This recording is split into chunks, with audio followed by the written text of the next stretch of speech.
नमस्कार, मैं हूं अमन शुक्ला। आप देख रहे हैं वीके न्यूज एमपी। सत्ता में धमाकेदार वापसी के बाद शिवराज सरकार पूरे फॉर्म में है।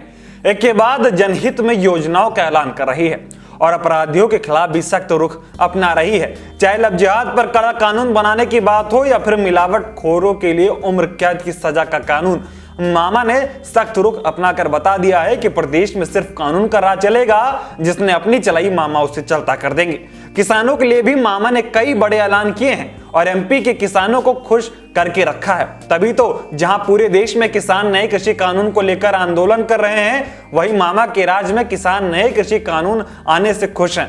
चंद कांग्रेस समर्थक किसानों को छोड़ दिया जाए तो एमपी में किसान को नए कृषि कानून से कोई ऐतराज नहीं है, क्योंकि जिस नए कानून के विरोध में किसान धरना दे रहे हैं और जमकर हंगामा मचा रखा है, उसी नए कृषि कानून के सहारे एमपी में किसानों को मुनाफा मिल रहा है। इतना ही नहीं, मामा ने तो अब किसानों के लिए एक और बड़ा ऐलान कर दिया है। कैबिनेट की बैठक में सरकार ने किसानों के हित में बड़ा फैसला लिया है।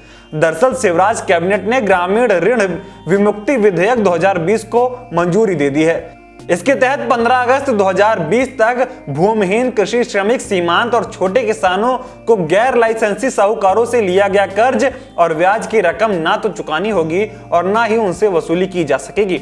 मतलब कि मध्य प्रदेश के भूमिहीन, सीमांत और छोटे किसानों को गैर लाइसेंसी साहूकारों से लिया गया कर्ज और ब्याज माफ हो गया है। यदि कोई गैर लाइसेंसी साहूकार इस विधेयक का उल्लंघन करता है तो उसके खिलाफ 3 साल की सजा और 1 लाख रुपए का जुर्माने का प्रावधान भी किया गया है। इतना ही नहीं, सिविल न्यायालय में गैर अधिनियम के दायरे में आने वाले मामले की सुनवाई नहीं होगी। ऋण वसूली के लिए राजस्व प्रक्रिया के तहत कार्रवाई भी समाप्त हो जाएगी। आपको बता दें कि विधेयक को राज्यपाल की मंजूरी के बाद सरकार इसे विधानसभा में पारित कराकर लागू करेगी।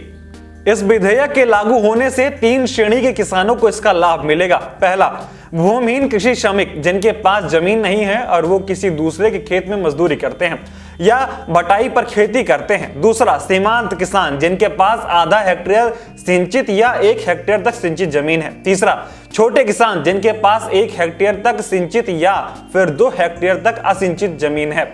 इस बैठक में खाद्य प्रसंस्करण को बढ़ावा देने के लिए प्रधानमंत्री सूक्ष्म खाद्य उद्यम उन्नयन योजना को भी लागू कर मंजूरी दे दी गई है। इस योजना के तहत राज्य सरकार को 500 करोड़ रुपए स्वीकृति किए गए हैं। इसमें सहकारी समितियों के माध्यम से वेयर हाउस और कोल्ड स्टोरेज का निर्माण किया जाएगा। इस योजना के तहत राज्य सरकार 40% राशि खर्च करेगी। कुल मिलाकर शिवराज सरकार ने जिस ग्रामीण ऋण मुक्ति विधेयक को मंजूरी दी है, उससे किसानों में खुशी की लहर है और इससे उनको फायदा होना तय है। इस वीडियो में इतना ही। मध्य प्रदेश जुड़ी तमाम खबरें देखने के लिए देखते रहें वीके न्यूज एमपी। धन्यवाद।